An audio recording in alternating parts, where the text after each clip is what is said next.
Welcome to episode 66 of From the Shed M podcast with myself, T.Dot and Theo. How you doing? Not bad. Bloody warm, if I'm honest. It's, I think, 33 degrees down here in London. I struggled to sleep last night, twisting and turning and waking up all sweaty. So I'm looking forward to an ice cold drink later on this afternoon. How are you doing? Yeah, not bad. I was in London yesterday, and I don't know how you cope on them tubes, because I was on things like the Victoria line or something. It was just busy, and there's literally nowhere. There's nowhere down there whatsoever. I don't know how you guys do it. So credit to anyone who lives in London. 33-degree heat. It feels like about 50 degrees down underground, but yeah, I'm good. Apart from that, looking forward to Sunday, big game. But before we get into that, subscribe.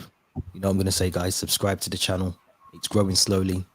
I've even added a little reminder in the corner, so if you haven't subscribed, there's a reminder for the next however long we're on this stream for, subscribe to the channel, and also the social accounts as well, on the left side or right side, whichever way it shows on your screen. But yeah, you can see the socials down at the bottom as well, and also Spotify. Don't forget to click the notification on there as well, so you won't miss another podcast episode. But let's go all the way back to last Saturday.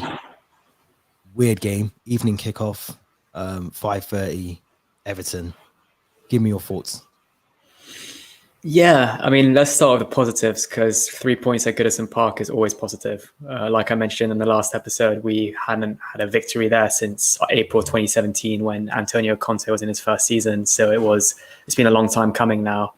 And it's always a tough away day for Chelsea when we play at Goodison Park. So no matter the scoreline, no matter who scored the winner, how it came about, 3 points at Goodison Park is always positive.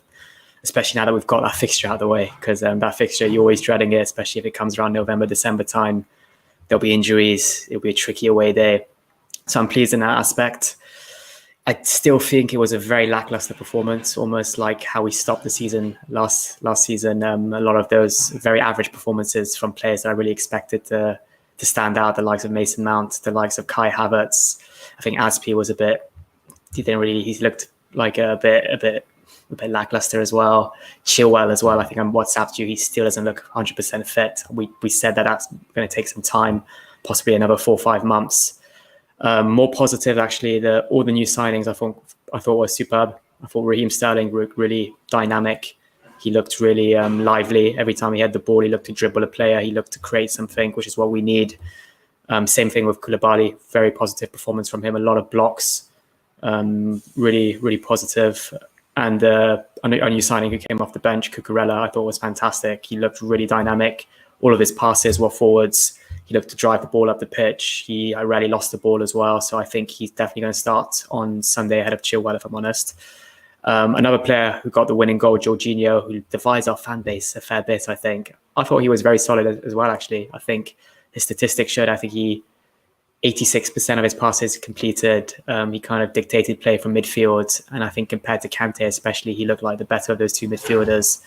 So I think it was quite a positive performance from him. And he stopped with the little hop, skip and jump for the penalties now. He just slotted it in right in the corner. So I think even had Pickford dived the right way, which he did actually in the Euro final against Jorginho, then I don't think he would have stopped that one. So that's another positive. But no, 3 points first game of the season. That's always a good start. It was a difficult game. I felt that we went into it with the expectation we were going to win, and I think rightfully so, because obviously we are the better team. We're better than Everton. That's just a given. But it's been a tough ground, like you said. 2017. It's a long time to go without a win at a ground. It's always been the bogey grounds that, it's difficult. I think it's always difficult to go into a season opener against a team that you've not really had the best of joys at their ground. So I think to go there, get 3 points, it's definitely a positive. But there were some, you could tell it was the first game of the season, 100%. Because they were just, like you just mentioned, some of the plays you spoke about, just didn't seem like a team that you just didn't see where the goal was going to come from. Yeah. And barred the penalty. Maybe the Sterling offside goal, the Sterling chance, which was blocked by Mikalenko. Blocked it now, but yeah, it was. And those were the kind of key chances. I don't really remember any other ones. I think Kai Havertz might have had a decent header that was off target, but it's early days. I agree with you. I think Cucurella coming on was brilliant. I thought he done exactly. His passing accuracy was brilliant, and like you said, his thought was to go forward as opposed to go back or sideways. Which there was a couple of times when Raheem Sterling and Kai Havertz as well both made brilliant runs, into a pocket of space. And not to single out Jorginho because it wasn't just him, but I'll say Jorginho because that's the one that's stuck in my head at the moment. But it was almost looking for a sideways pass, looking for another pass that was going somewhere else. And I think we've got to get into that mindset now. We've got a player that wants to run into space, run off the last defender, work the channels, and that's Raheem Sterling. He does that. He's done it for City for many, many years. My worry is I don't want to see Raheem Sterling turn into a different player based on the way that we play. Rather we've signed him because of how he's played for Manchester City, I'd assume, or one of the reasons. So we've got to use that to our strengths, in my opinion. But I wanted to ask you about the penalty, because it was a Stonewall penalty. Like you just mentioned as well, that he didn't do the hop and the skip. And Jorginho has divided the fan base, but I mean, he still has brilliant things that he brings to the team. He still can take penalties. That's his first thing. He's our penalty taker. But just in terms of his gameplay as well, what did you think of his overall performance and obviously the penalty as well? Did you agree that it was a pen? 100% a pen. I think it was it Decore, I think, who gave away the pen. I mean, just with the kind of stride Chilwell was on, any kind of contact from the back, he would have gone down. And I think it was a tug on his shoulder, a little clip from the back.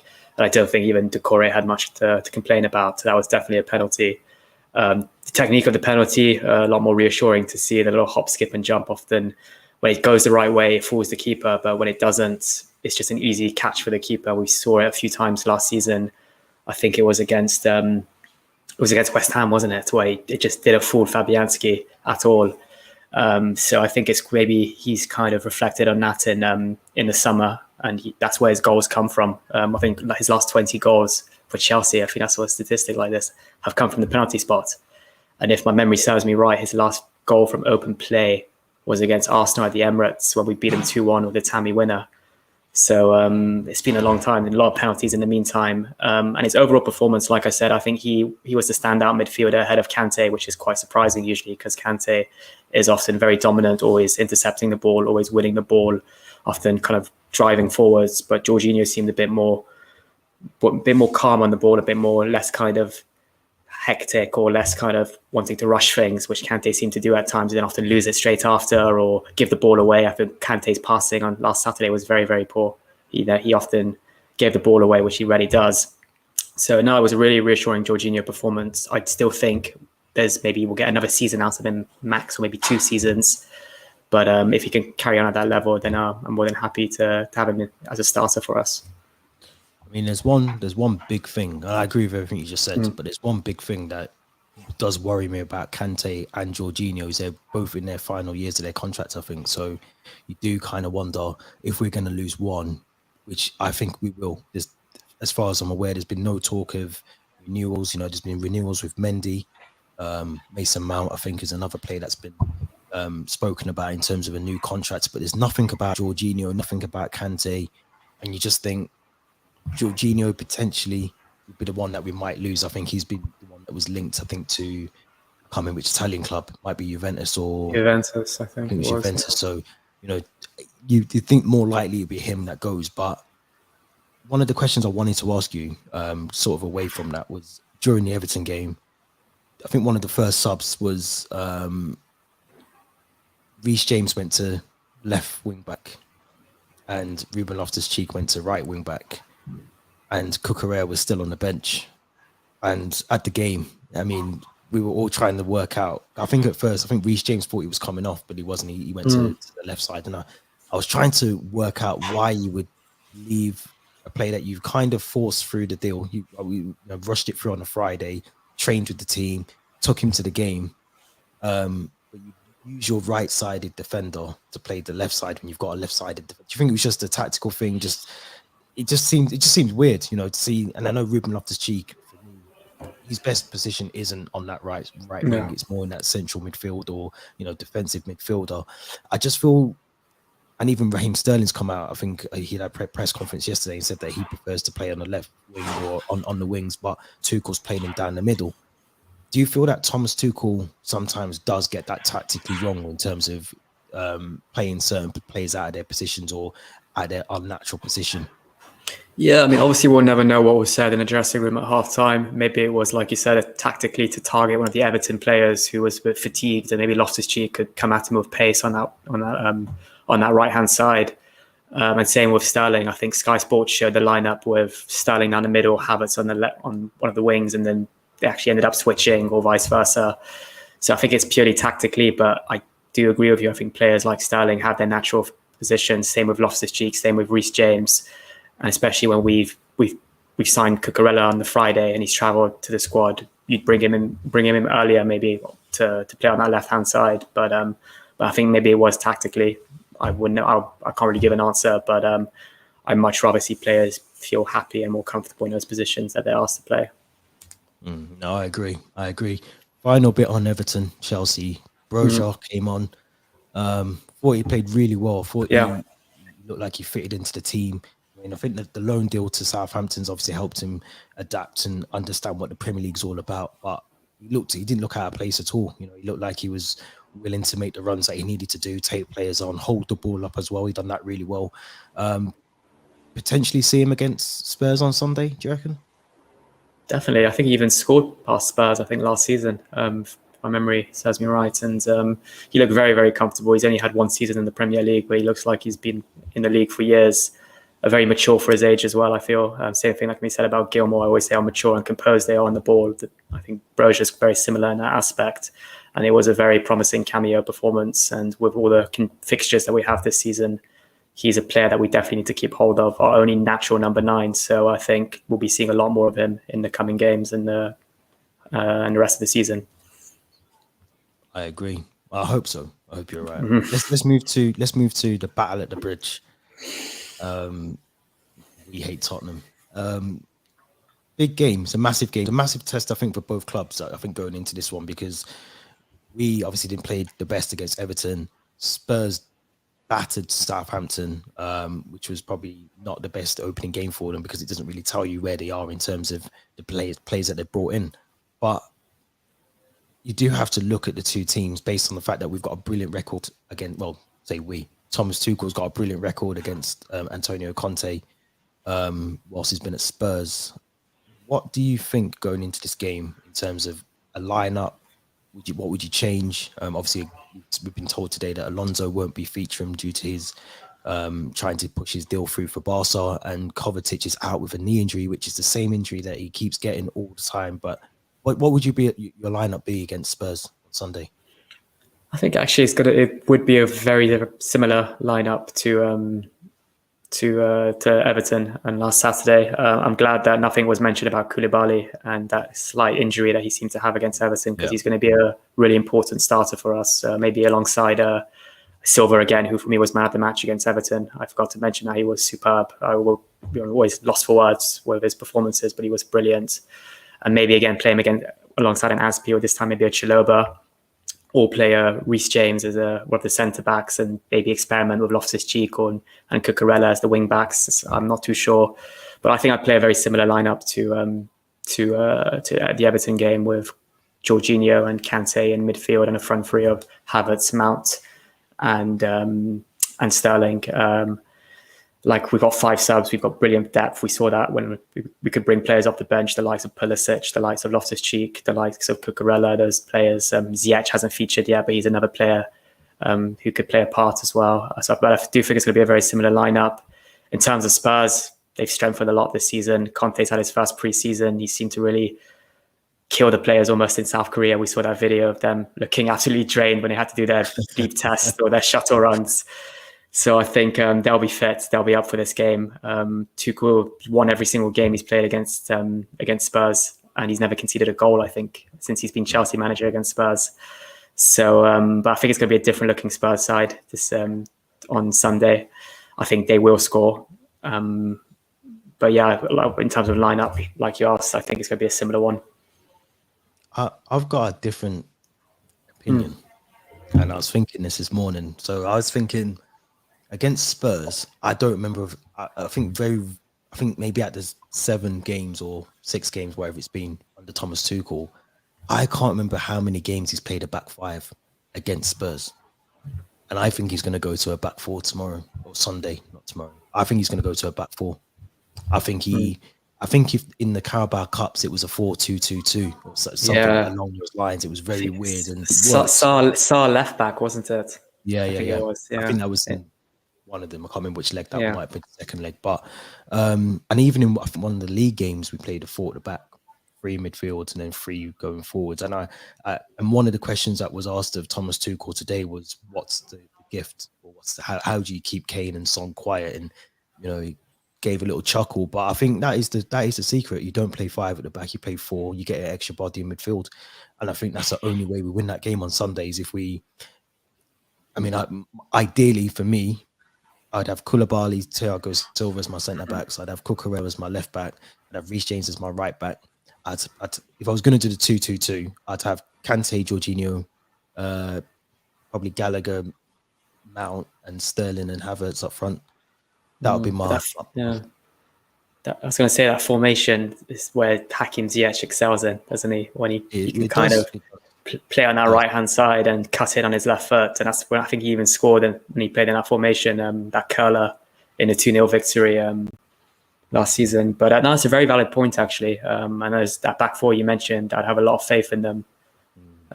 So it'll be interesting. I do think if we play a back 5 or a back 4, I think we've got the quality in defence, especially our centre backs. I think Koulibaly, like I said, was fantastic against Everton, and he will learn so much from playing. Playing it. I didn't know how big he was. He's a big lad. Definitely is. So yeah, I think now it could very well be a back 4. It's true. Yeah, I'd like to see that. I think one of the things going back sort of to the Everton game was I feel like we missed that one player in midfield at times who Jorginho looks up, he's looking for a pass, the pass isn't on. And I think if we've got that extra body in midfield, I think that would be the pass that should be on, that isn't on, because we don't have the body there. And I think Mason Mount isn't as effective in that front 3. I looked at him against Everton, some of the pre-season games going back to last season as well.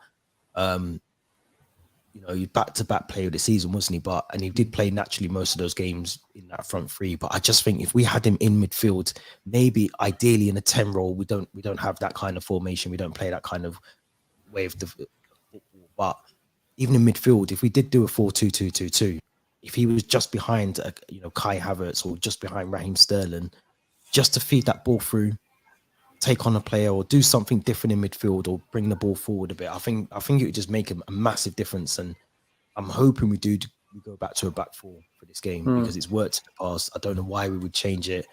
Like you said, Spurs have strengthened, and I think if we play a back, the 3 centre backs and the 2 wing backs, I just think they're going to be isolated. They're not going to get forward and they're not going to get high up the pitch, are they? They're going to be pushed back. We're going to be playing basically a back 5.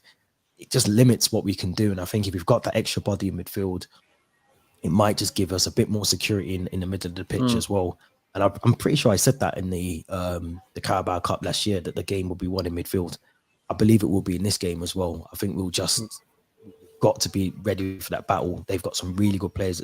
I think they're dark horses, not to win the league, but I think they can push Liverpool and City, unfortunately, all the way to the very end. I think they can. I think Conte's a winner, and we know that from our Chelsea days with him, but they've improved the squad massively, and we've got to be ready for them on Sunday. It's going to be tough. It's going to be a really tough game, but we need to work on our corners there. I was going to say. We didn't speak about that when we were talking about Everton, but I think I lost track of how many corners we had. 16, and 16 they were all terrible. I don't know if it was James or Mount taking them, but they were atrocious. James, but why is James on them? It should be for me. It should be Mason Mount, because he can actually. I think Reece James is slowly getting into that Willian territory when it comes to set pieces, where he just doesn't beat the first man. I remember you was a very vocal person about Willian's set pieces, but I just think if it's not worked after the 5th or 6th, corner, try something different. Give someone else a go. Maybe do a short corner. Do something different, because it's not working. And I just think it's just we've got to change something. I was going to ask you about Mendy, who, even in the Everton game, there was a moment where I think it was Thiago Silva, I think it was Damari Gray. Yes, onto the ball, and you can see Thiago Silva almost saying to Mendy, "Look, I'm 37, nearly 38, whatever. I'm not going to win this race. You need to come for this ball. And he just doesn't. He sort of came but hesitated and then sat back and allowed Thiago Silva to have that 1v1 with Damari Gray. And I just think, not to say that he's not a good goalkeeper, and we spoke about him on here before, but is this a time where we kind of give Kepa an opportunity, maybe before, if he does go elsewhere before the window shuts? But is this not an opportunity to maybe test to see if Kepa is that number one goalkeeper that we kind of almost said that he might be? He's too good to be on the bench. Yeah, about Mendy, I'd pick that up too. There was that moment where I don't know if it was a miscommunication with Silva or a bit of didn't have enough confidence to come out, and I think Silva ended up putting a really good block in, which took it for a corner. And there was another Mendy moment, where he kind of tried to catch it, flapped at it, and in the end he pulled off a brilliant save after from Decore. Really good save, but he's still another player. I think I'd put him in that Havertz and Pulisic bracket that really needs to step up this season. He really does need to step up. We saw at the start of last year when he was pulling some big saves, even at, I think, away to Brentford when he was man of the match, and I lost track of how many saves he did. But second half of the season, I think his form really dipped. It really did dip, and there is chances, I think, this year where we will need a second choice keeper, whether that be a midweek fixture, a League Cup fixture, a Champions League group stage fixture, quite far out abroad maybe. And that's when you'll need your second choice keeper. And if he does step up and prove that he's got that ability, which Kepa does now, then I think there's no harm in starting him in these big games like Spurs at home, like City away, or those type of fixtures, because we're going to need a keeper that's got that confidence, that wants to prove to the manager that he can play every week, and also wants to be first choice for his country at the World Cup, which both keepers currently want to be. And I know Mendy's probably guaranteed first choice. Kepa's still not sure if he's going to get onto that plane to Qatar. So I still think there's a lot of twists and turns in this transfer window too. And I think Kepa's going to be that one that maybe goes to a Lazio or a Napoli or one of those teams, because I think they've lost both their keepers. And it will be interesting if Sarri does reunite with him at Lazio as well. So still a lot to see this transfer window. Will be interesting, 100%. We've got Selenina coming in. Nina is coming in January once the MLS has finished. So you'd assume, I would hope personally, that Kepa stays until then, and then but like you've always said, that's after the World Cup, which kind of defeats the object. But I'd love him to stay. I think he'd get enough game time, whether that's in the Cup or the Champions League before the World Cup. But it's down to the player's preference, and does he want to be playing second fiddle to Mendy? But let's talk about transfers, seeing as we're on the sort of topic of that. Timo Werner, big player leaving. Didn't really work for him at Chelsea, which is unfortunate. And I did sort of mention it on one of the YouTube videos. But what's your thoughts on Timo Werner leaving on a permanent as well, which is quite surprising that we don't really do those kind of deals. It's normally a loan deal for a player like Timo Werner. I think, like the reports indicated, there was some kind of fallout in Tuchel's office this summer. I think Werner wanted more game time, and they came to like a disagreement. And I think there might have been a big argument that happened. And I think, despite both being Germans, they didn't see eye to eye most of the time.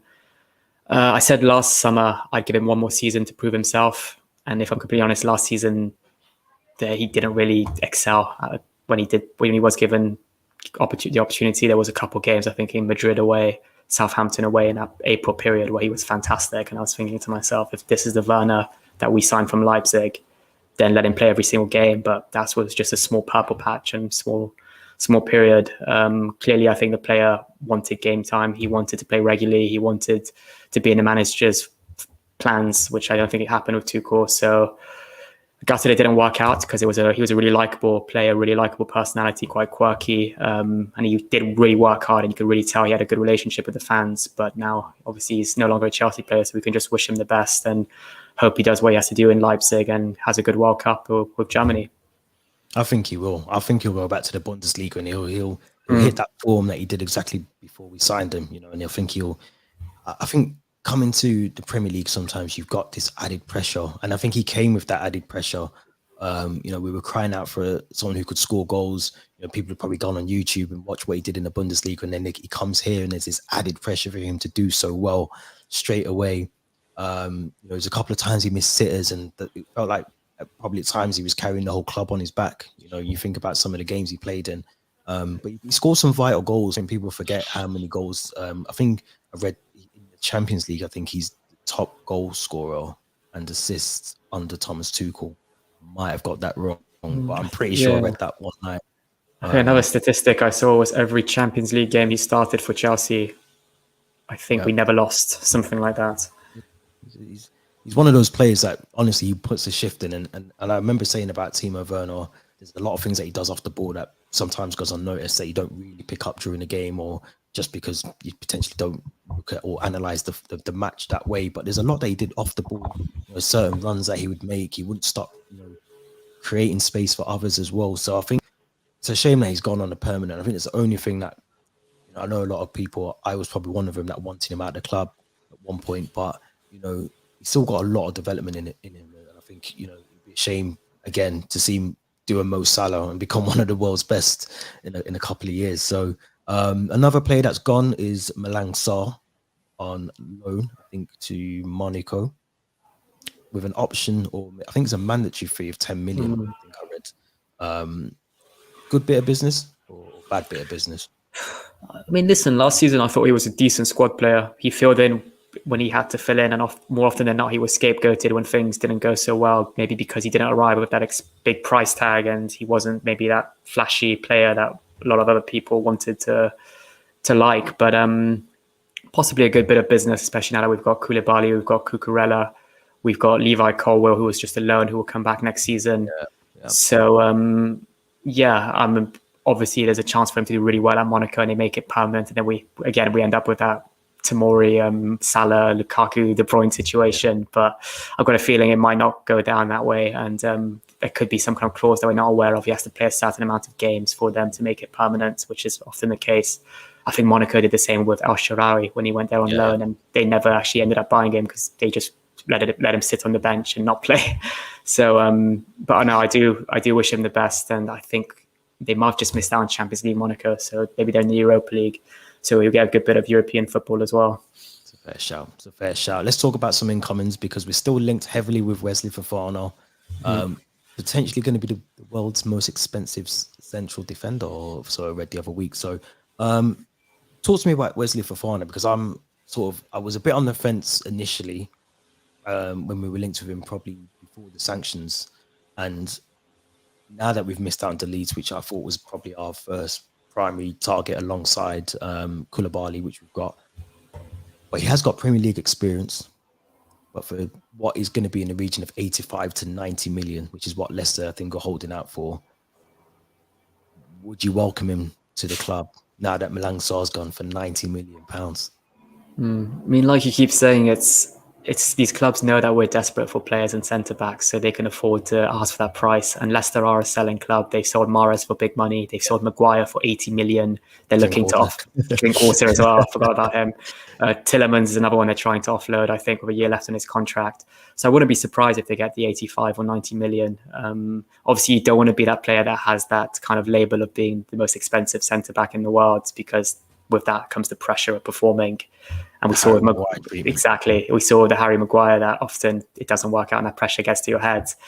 But I do think he's a good player. I think he's only had one full season in the Premier League, because I think last year or the year before he suffered a really bad injury that kept him out for a very long period. So that being said, it's a lot of money for a player that's had one good season. And the same can be said about Cucurella. He was only with Brighton for 1 year and 63 million. Where you look at Timo Werner, who was one of the Bundesliga's top goal scorers, and we got him, I think, for 45, was it? Yeah. So it's this crazy kind of Premier League labels of when a player played well in the Premier League, clubs can just ask for ridiculous sums of money. So, but then again, we're desperate. We need that. We need a player that can replace Aspi in the next 1 or 2 years. Replace Silva probably next summer. Koulibaly as well is 31. He's probably got maybe 3-4 years left in him at the highest level. So yeah, from that perspective, the move doesn't make sense to go for a young, talented Premier League experienced player. Yeah, no, I agree. Couple more. So we've got Frenkie de Jong, which is another player that I'm getting a bit sick of this one though, because it feels very much like Dembele, Jules Koundé. It feels I'm filing it along those kind of transfers at the moment, because we're kind of not getting anywhere with it. Barca want him to go. He doesn't want to go. I think just before we came on, I said that I think Barcelona have sold more TV rights, so they've freed up a bit more money. that's potentially because I think they want Bernardo Silva from Man City as well. But what's your thoughts on De Jong? Because I mean, I don't personally think we need him. I don't think he's a player that screams out, we need a Frankie De Jong. We don't really need him. We've got midfielders already. I know some people have said to me he can play CDM, which is brilliant. But what's your thoughts? So, I mean, it seems like a really inconvenient purchase. I mean, we both agreed on it in the last episode that I felt like it was the situation with Barcelona and the opportunity this window to really, like, Barcelona want to sell him. That's pushing us to sign him. But realistically, we've got another year left of Jorginho and Kante. We've got Gilmour, who's still at the club. I don't know if we're looking to loan him out again, or even if he's been given a squad number, but he's still there. We've got Chukwuemeka, I think I pronounced that right. I've been working on it. And he seems to be in Carney. We've got Carney, and he seems to be in Tuchel's plans. He's been given a squad number. He's been training with the first team. Yeah. So I think we're kind of covered this season for Ampadu as well. Yeah, we're covered when it comes to CDM and centre mid options. But if we do get him, just purely because on the fact that Jorginho and Kante have one more year, maybe this is the window to get him where we can actually afford him. Barcelona be willing to negotiate a decent fee with us. You never know, maybe we'll end up re-signing Christensen on a free on Saturday as well, because I'm reading, and it's not going to happen, but he's going to be a free agent by the looks of it if they can't afford to register him and Kessie. But it's still definitely a business still to be done at Barcelona, whether it's him or Aubameyang. Well, yeah, I mean, it's to tie it all in all together. I mean, we obviously know Marcos Alonso is dying to go to Fraudalona. I don't know why. But, he's dying to get there. I think Tuchel said today that he's definitely not going to be in the squad for Sunday. He's still trying to work out the final parts of how they're going to pay for him to basically play, or how they're going to register him. But to link that all together, because obviously we've just been talking about Frankie De Jong, Patrick Aubameyang as well. Could he be part of that deal to potentially get Marcos Alonso, over the line? I think from what I read, I'm sure it's 10 million for Marcos Alonso, but maybe if we add in maybe a Patrick Aubameyang for that as well. I don't know how it would work, but in terms of Patrick Aubameyang, Thomas Tuchel clearly from his press conference today is still a massive fan. He came out, he said he doesn't care about what happens off the pitch with Aubameyang. He doesn't care what happens with Mikel Arteta. He doesn't care about the sort of, the other side of Aubameyang, the gold Lamborghini side of Patrick Aubameyang. He's not bothered about that. He just cares what he does on the pitch, and he's never had an issue with him. So I'm leaning towards the side of, I think we're going to get Patrick Aubameyang. I don't know what your thoughts are on that. Yeah, I mean, like you said, Tuchel clearly rates him. He rated Dembele from both those players when they were at Dortmund, and I think he's always praised them even since he left Dortmund, saying how fantastic, how well they train, how talented they are. It does look like Tuchel knows something that we don't know, and with the Alonso and the Aubameyang deal, it looks like Alonso wants to go to Barcelona, and it looks like Aubameyang wants to leave because he wants to be first choice. And now that Lewandowski's there, Aubameyang will be out of the spotlight. He'll probably play the odd kind of cup game or come off the bench, but I can't see the two of them playing together. So it kind of seems like there's something to be agreed between those two players. I think we never know what's going to happen with Fraudalona, like you called them, and how they get this money, because if they want Silva from City, that's going to be a lot of money. 70 million euros. 70 million. It doesn't really add up. I think it's because they put these big release clauses on these players. So in the balance sheet, it looks like they've got a really expensive asset that belongs to them. But that's what they did. They basically cooked their own books and basically gave themselves an additional 150 million euros that didn't exist. And Dembele's contract apparently is that messed up that I think I didn't read the article this morning that someone sent me, but I think basically he gets paid 50 million euros out of the deal. So it's just a mess. I mean, I don't understand why players are rushing to get there, to be honest. I don't get it. But there'll be a Netflix show in a few years' time, and how they kind of work this all out, and a documentary and the investigation into the club or something like that. I'm looking forward to it as well. I can't wait.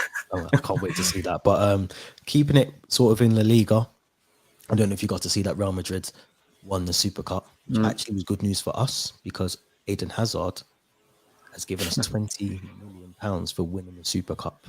I don't know if he was aware of that, but part of his contract was, I think we got money when they won the Champions League, but we got an additional 20 million because they won the Super Cup as well. So it's a bit more money for Todd to try and throw at Leicester. for Fofana, or maybe to lure Patrick Aubameyang back to England. But who knows? Who knows? Theo, been a pleasure as always. As always. I know you're about to get out into the sun and enjoy the probably 35-degree heat by now in the sun. So enjoy. Big game on Sunday. Before we wrap up, give us a prediction. I don't think we did that. I'm gonna go with 1-1. I'm not gonna do many draws this season. So I'm gonna go 2-1 Chelsea. I think they'll score. I think, like you said earlier, they'll score. But again, it depends how we play. But if we play with the 4 at the back, I think we can keep. I'd assume they might go for front 3. And if they do, then I think we need to play back, keep them quiet. But I think we'll score. I think Sterling's going to score because he looked very lively. And I'm going to go for Koulibaly. Yeah. Bullet header. Reece James is not going to be on the corner. It's going to be Mason Mount. Yeah, 100%. Guys, if you're listening, watching, I can see a few of you watching as well. If you haven't done so already, make sure you subscribe to the channel. Give us a like as well. Let us know your thoughts in the comments. Who would you start against Spurs on Sunday? What's the score going to be? Let us know. And also as well, you can see from the shed end in the other corner, that's our Instagram and Twitter at the bottom. So make sure you go and follow those as well. Theo, go and enjoy the sunshine. Cheers. Get a pint of you or whatever you're drinking or whatever you're doing. But until next time, stay safe, everyone. And let's hope for 3 points on Sunday. Thanks for watching.